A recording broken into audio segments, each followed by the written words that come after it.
8.5 से 9 लाख का आंकड़ा चल रहा है और यहां पे देखो 6,30,000 फॉर्म थे।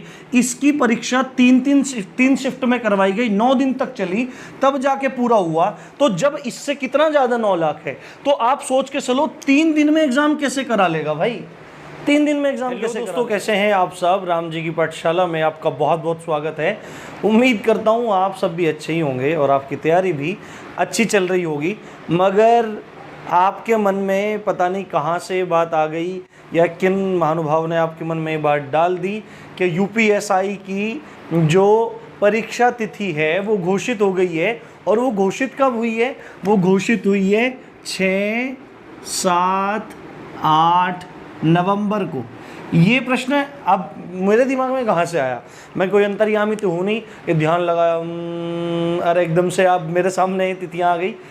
तो बहुत सारे बच्चे कमेंट में मेरे को बोल रहे थे, सर आप एक बार देखो कोई ऑफिशियल न्यूज़ आई है क्या, 6, 7, 8 को कोई खबर आई है क्या, ये आई है वो आई है। तो भाई मैंने सोचा कि पता नहीं बच्चे, पहले तो मैंने ध्यान नहीं दिया, 1-2 कमेंट आए मैंने ध्यान नहीं दिया, पर मेरे पास फिर काफ़ी सारे कमेंट आए तो मैंने देखा भाई देखूँ क्या हो रहा है क्या नहीं हो रहा है। तो मैंने देखा एक वीडियो मैंने देखी, एक बच्चे ने उसका लिंक दिया था। अब चैनल का तो मैं नाम नहीं लेना चाहूँगा, ना ही मेरा उनसे कोई मतलब राग है ना द्वेष है, मेरा उनसे कोई मतलब नहीं है। पर 6, 7, 8 नवंबर के बारे में कह के और एक क्लिप सुनाई जा रही है। उस क्लिप में कितनी सच्चाई है? तो उस क्लिप में ना कुछ भी क्लियर नहीं सुन रहा है, कभी कुछ सुनाई दे रहा है, कभी मतलब एंकर तो बोल रही है, महिला एंकर जो है, जो संवाददाता है वो बोल रही है, कभी कुछ बोल रही है, बीच में एकदम ऐसे हुई, फिर दोबारा एकदम दूसरी आवाज़ आई है। तो मतलब ऐसे बीच में कट कट होके ऐसा लग रहा है जैसे वहाँ पे एडिटिंग हो रही है। तो पहली बात तो देखने में ही फील हो रहा है कि आपका ये जो वो ऑडियो क्लिप सुनाई जा रही है वो फेक है, ये न्यूज़ आपकी बिल्कुल फेक है। अब देखो मैं आपको इसके और आधार बताता हूं कि 6, 7, 8 पहली बात तो 6, 7, 8 और दूसरी बात है नवंबर। देखो हम में से जो भी आप में से कुछ कहते हैं कि कुछ चैनल ऑथेंटिक हैं, तो उसमें राम जी की पाठशाला भी आपकी प्रेम से एक है। और भी चैनल हैं जो बिल्कुल ऑथेंटिक न्यूज़ देते हैं, फालतू बकवास नहीं करते और ना ही फालतू टाइम वेस्ट करने में विश्वास करते हैं। पर आपको पूरी बात समझनी चाहिए, आपको पूरी बात देखनी चाहिए कि अगर मान भी लिया जाए कि 6, 7, 8 को पेपर है तो भी ये बात गलत प्रूफ हो जाएगी नवंबर। पहली बात तो बात कर लेते हैं, देखो अभी कोविड का हाल क्या चल रहा है। कोविड के बहुत बुरे हाल हैं इंडिया में, लोग हलकान हैं, सरकार भी परेशान है, सब लोग परेशान हैं। और आप ये मान के चलो कि अभी तो पीक भी नहीं आया है, अभी तो कोरोना का पीक भी नहीं आया है। कोरोना का पीक आने में बोला जा रहा है मई लास्ट को बोला जा रहा है कोरोना का पीक। और पीक समझते हैं आप जब सबसे ज़्यादा केसेस होंगे, जब इंडिया में सबसे ज़्यादा डेथ होंगी। तमाम एग्ज़ाम चाहे एसएससी के हों या आयोगों के हों, सेंटर के हों, स्टेट के हों, वो पोस्टपोन किए जा रहे हैं और एकेडमिक एग्ज़ाम भी पोस्टपोन हो गए, 10th के तो एग्ज़ाम कैंसिल भी हो गए।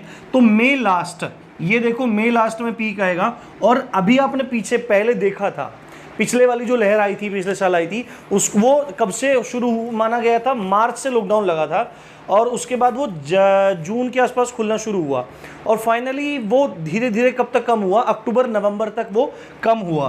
तो अभी देखो मई के लास्ट तक अगर पीक आ जाएगा तो इसको उतरने में अगर टाइम लगेगा। और दूसरी एक चीज़ और बताता हूँ, अगर सेकेंड वेव की बात करें, हम ध्यान से देखना, अगर हम सेकेंड वेव की बात करें तो उसको उतरने में टाइम लगेगा भाई कम से कम अगस्त तक का टाइम लगने वाला है। और मैंने पहले एक वीडियो बनाई थी जिसमें एग्ज़ाम के बारे में बोल रहा था मैं कि या तो जुलाई एंड को तो हटा ही दो, आप अगस्त के आसपास मानो, आप अगस्त के आसपास परीक्षा को मानो, क्योंकि सरकार भी जल्दी दिखाएगी इसको कराने में। पर जब कोरोना के केसेस इतने बढ़ रहे हैं तो अगस्त पे भी देखो, अभी अगस्त मान के चल रहे हैं। पर आपने देखा होगा भी 3-4 दिन पहले केंद्र सरकार के जो वैज्ञानिक सलाहकार हैं उनका बयान आया है, उन्होंने बोला है कि थर्ड वेव के लिए तैयार रहे इंडिया, थर्ड वेव के लिए तैयार है इंडिया। और थर्ड वेव अगर अभी आ जाती है तो फिर बिल्कुल भी कुछ नहीं कहा जा सकता कि आपका एग्ज़ाम कब तक होगा, बिल्कुल कोई भी कहने की स्थिति नहीं है।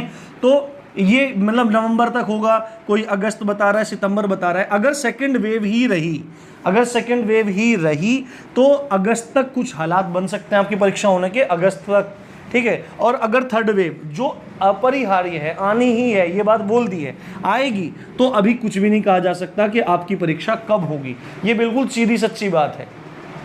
अब देखो मैं एक चीज बताता हूं, नवंबर की बात बोलने वाला, अगर आपका एग्जाम होना होगा तो अगस्त या सितंबर तक आपके एग्जाम हो जाएगा अगर कराना होगा, और नहीं होगा तो फिर थर्ड वेव पे डिपेंड करेगा कि इस थर्ड वेव का पीक कब आएगा और ये कब डाउन जाएगी, ये थर्ड वेव पे डिपेंड करेगा। नवंबर की बात बोलना बेबुनियाद है, ये बात बिल्कुल गलत है। अब एक चीज मैं आपको बताता हूं, लास्ट टाइम ध्यान से सुनना, लास्ट टाइम जो फॉर्म भरे गए थे, इसको मैं हटा देता हूं, जो लास्ट टाइम फॉर्म भरे गए थे 2016 में जो एसआई आया था उसमें फॉर्म भरे गए थे 6,30,926, 6,30,926 एग्जाम हुए थे, फॉर्म भरे गए थे 2016 में। और इस परीक्षा का जो यूपीएसआई 2016 थी, इसकी जो परीक्षा हुई थी वो 2017 में हुई थी। कब से? 12 से लेके 20 दिसंबर, 12 से लेके 20 दिसंबर तक ये परीक्षा चली थी। कितने दिन हो गए? 12, 13, 14, 15, 16, 17, 18, 19, 20, 9 दिन परीक्षा चली। और 9 दिन कितनी पालियों में? 3 शिफ्ट में आपके एग्जाम हुए।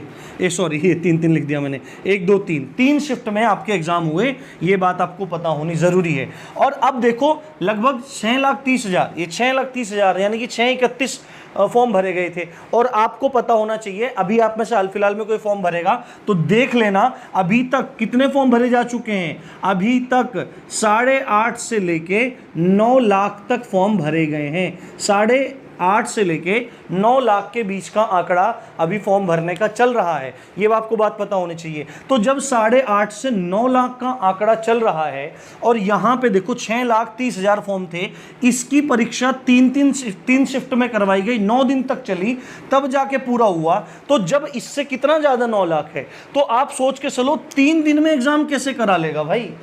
3 दिन में एग्जाम कैसे करा लेगा? चलो मान लिया कि ज़्यादा सेंटर अलॉट हो जाएंगे, ज़्यादा सेंटर को अलॉट करा देगा, पर इतने सेंटर लेगा भी कहाँ से? पहली जो यूपीएसआई का एग्जाम हुआ था तो बहुत सारे, ये बिल्कुल पॉइंट है। आप देखो 9 लाख बच्चे भी अगर फॉर्म भरते हैं कुल, तो फिर भी 3 दिन में कहाँ से हो जाएगा? फिर भी कम से कम 9 दिन तो लगने चाहिए, 10 दिन लगने चाहिए।